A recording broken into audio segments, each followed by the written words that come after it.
Hi-de-ho, this is Tony with the Jeep Talk Show, and just like you, I'm listening to the 10-Minute Off-Road Podcast with Nikki G. All right, sit back, relax. The 10-Minute Off-Road Podcast is about to begin. Episode 21. I'm not too comfortable. All right, and welcome to the 10-Minute Off-Road Podcast. I'm your host, Nikki G. I'm here to talk about and entertain and delight you all about everything off-road for about the next 10 minutes or so. Why 10 minutes? Well, I'm running out of shtick to say on that, so you use your imagination. What do you normally do that takes 10 minutes? With me, there's quite a few things that only takes me 10 minutes. That's a whole different podcast. All right, so Thanksgiving is finally over, and with that, the holiday season really kicks off. And with holiday season comes holiday season travel. I know a lot of us drive our Jeeps. Some of them are daily drivers, and a few even trailer their rigs. And when I say Jeeps, I mean off-road vehicles in general, or whatever you drive. It's sort of like saying Coke when you're referring to soda or pop for you, my listeners in the Northwest. But anyhow, I'm off the rails again.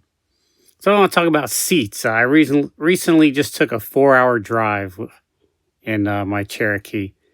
And it's the second time I took my Jeep on a long distance.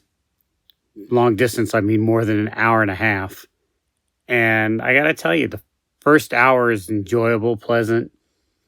Second hour, it's okay. Third hour, agony. My seats in my Jeep are so uncomfortable.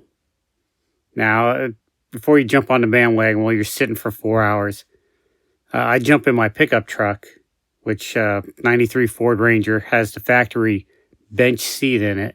Doesn't recline. It just has forward and back movement. And I drive that 4 hours to the coast all the time. It's probably got most of its miles are driving it 4 hours, if not a little bit longer.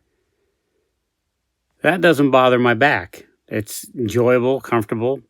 My complaint with my Ranger is the radio doesn't get good reception, which I think is an antenna issue, which is a totally different podcast altogether, again. But my Jeep, 2 hours is the max I could drive in it, and then my back is killing me. And I think it's in the seats. Now, my seats, they're 27 years old, 26 years old. They're worn down a little bit, but they're not ripped. There's not springs hanging out. It's just uncomfortable. So I turned to social media to see what other people, how other people are addressing the issue. And it's unanimous that everybody says their XJ seats, factory seats, are just uncomfortable. And so I asked, well, how do they solve it? And 99% of the people say Grand Cherokee seats.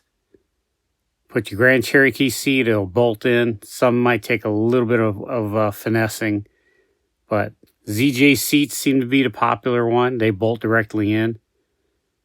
And after that comes the WJ seats, and I don't think anybody's said anything about WK seats, but you don't see those in the junkyard too much. And then a couple of people mentioned racing seats that you get from Summit Racing, or I'm not going to mention name brands because they don't sponsor me, but the expensive racing seats that you can buy for $400 or $500 a piece. And with that, I've got a problem with putting $800 worth of seats in my $400 beater. Well, it's worth more than that now, but anyhow, didn't want to spend a ton. What surprised me is nobody said Acura seats or Honda or even like Lexus or BMW seats. So I'm going to do a little research and take a tape measure and take a bunch of measurements of different seats and see what I can find. 'Cause I'm pretty sure I can fabricate a bracket. I've done it before in the old days when everything bolted straight to the floor and you can move things around. You just take a seat out of your mom's station wagon and then you can bolt it in your Chevy Nova. everything was just you just had to drill a hole and put some bolts down. So my question is to everybody out there, how do you handle long rides? I'm pretty sure that any Jeep prior to, I think the JK probably is uncomfortable. I think the YJ and the TJs, when Jeep started focusing more on roadability as an off-road ability, they tried to find a balance. So I'm assuming the same seats in my XJ are probably in the YJ and the TJ, just different seat rails. You are listening to the 10-Minute Off-Road Podcast, the podcast for the off-roader with the short attention span.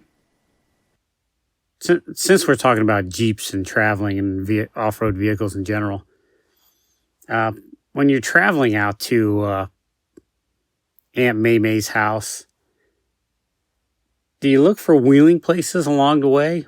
I know I recently took a trip to Tulsa, and I was scouting out a few places to hit on the way there. Unfortunately, we had a rental truck, so I really couldn't take that wheeling too much. But if I ever drove back up that way again, there's a few places I'd like to hit on the way.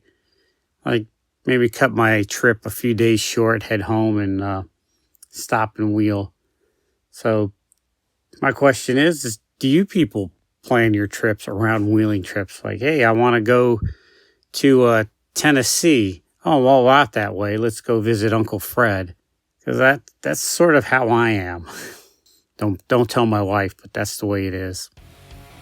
All right, so that's about all the time we have this week. Thank you for tuning in. You can catch the 10-Minute Off-Road Podcast on Podbean. Yeah, and I'm not going to say that joke, at least not this week. Wow, who am I kidding? I'm going to say it. Podbean, yeah, it's a real thing. I'm not making that up. You could also catch it on Apple Play or Apple Podcast and Google Play, although if Apple and Google merged, I think it would be called Apple Play. Or would it be called Google Podcast? Well, I'm not sure. But anyhow, you can catch it on Apple Podcast or Google Play. And also on YouTube. We have a YouTube channel, 10-Minute Off-Road Podcast. Or is it just 10-Minute Off-Road? I think it's 10-Minute Off-Road Podcast. I don't know. But I post this on there along with wheeling videos or videos of vehicles wheeling. Most of them are mine. Some of them I borrowed, I guess you can say. Until I get hit with the cease and desist or copyright infringement, I'm going to say they're mine. Prove me otherwise. But you catch it on YouTube. You can follow us on Instagram and Twitter and also on Facebook. But as you guys know by now, I'm not big on the social media. So, yeah, get involved in it and kick my butt and let me get started on it. And you can email us at 10minuteoffroad@gmail.com, or you can call us at 1-800, I ain't got no number. All right, until next time, this is Nikki G saying, wheel what you got and be happy.